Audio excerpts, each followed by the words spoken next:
Hello. With the bank holiday coming up, we're all holding out for nice weather. Forget the storm on Friday and the return of barbecue season. So, perfect for that. We've got the Nude Wine Company's Michelle Lawlor here to elevate your summer barbecue. Good morning, to you, good Michelle. morning, good morning. So we're going high-end today, or maybe not price-wise so much. I wouldn't say high-end. I would say just more... a lot of times, you know, if you go to a Michelin restaurant and you look at the wine list and it's all really fancy French stuff and you're like, Yeah.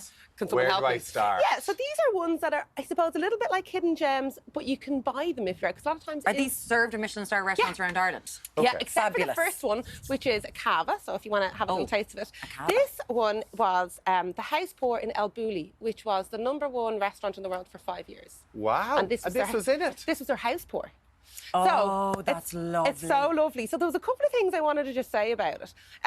It's Brut to Brut Nature, so a bit gobbledygook. Okay, Yeah. right. So you know when you buy a bottle of Prosecco in the shops and it says dry, Yeah. 17 to 32 grams of sugar in it. Okay. So it's only the Italians, okay? Okay. The Brut Nature, or if you see the word nature or nature, that's less than 3 grams of sugar. Amazing. Okay. And a lot of these things, and you're thinking about Michelin, you know, what makes it good enough for a Michelin? Really good quality, no matter what the price point is. Food friendly. And you don't put sugar on your steak or your fish or your salad. Yeah. You put salt. So the drier the wine, the better with the food So that pairing. leads into this one perfect, because this is dry, isn't it? Yeah, so this is very dry. That was very light. Yeah, go on. Yeah, so the next one you're going to have is from Portugal. And so this, when you think, OK, what makes something Michelin style, have it with a bit of cheese because it's beautiful. Yes, so this wine is brought today from Picnic Platter in Firecastle. Yeah, Firecastle. the food is from Firecastle in Kildare. Yeah. So, you know, what else makes something good for a Michelin restaurant? It's something that's really hard to get. This is tiny production. She's kind of like the darling of wine producing in Portugal. Very dry. So No, it is. perfect with cheese.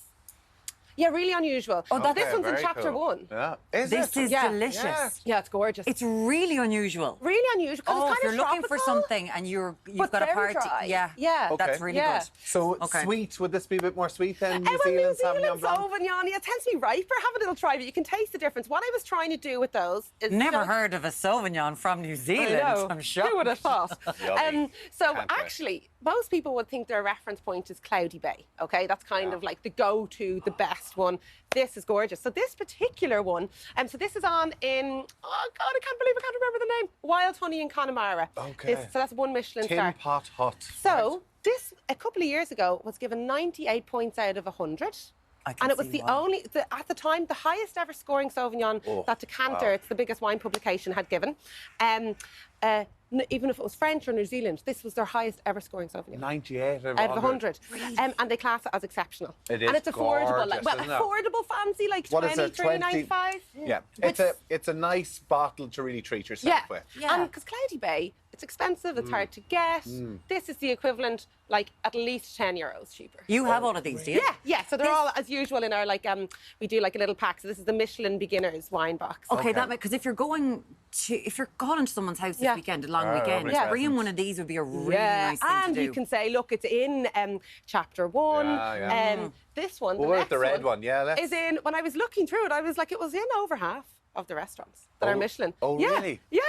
So what is it? So it's a Malbec, but it's from France. So Malbec is originally from France, went to Argentina like 1850. That's always kind of a reference point. That, yeah.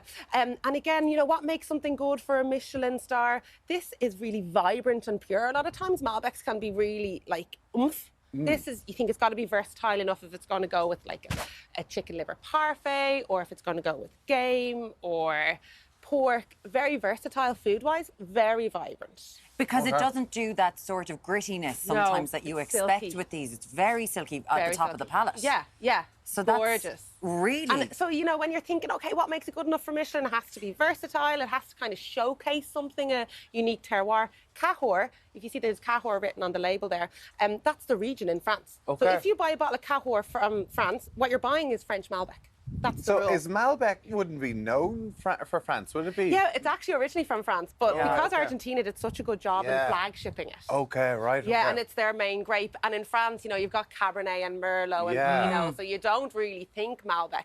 And because in France, you're not obligated to write the grape on the label, people don't understand that Cahors is in fact Malbec. Okay. A Malbec. Yeah. So these are all, I have to say, they're all quite different. Yeah. As a Sauvignon, What's your Sauvignon favourite? drinker, I'm obviously going Yeah, to pick this one. yeah, That's really delicious. Yeah, and it's got those lovely tropical fruit flavours. I like the Brut. I think the Brut's nice. It's Yeah. so nice. Yeah. Because I think you can tell that the sugar Cava. isn't in it, that Yeah, it is. and so Cava's made in the same way that champagne is made, and there's a style of champagne called Blanc de Blanc, so white of white is what it means, and it's when there's only white grape varieties. Because if you buy a bottle of Moët or Perrier-Jouet or Veuve, that's red and white grapes in it. Together. Okay. Blanc de Blanc, only white grapes, so that's what they've done here. I mean, it makes it really elegant okay. and kind of subtle because you Because know. I kind of thought Cava's not. It's kind of the down, like. The, I the- think the down now one with value for money, I think if you're going to spend Okay. a few extra quid on a bottle of Cava Yeah. rather than buying a cheaper champagne. Okay. I think it's okay. really worth Well, it. this is a pretty good one to go for, isn't Yeah. it? I'm not even, like, this one as well. Yeah. It's just really unusual. And a lot of times, yeah, you're thinking,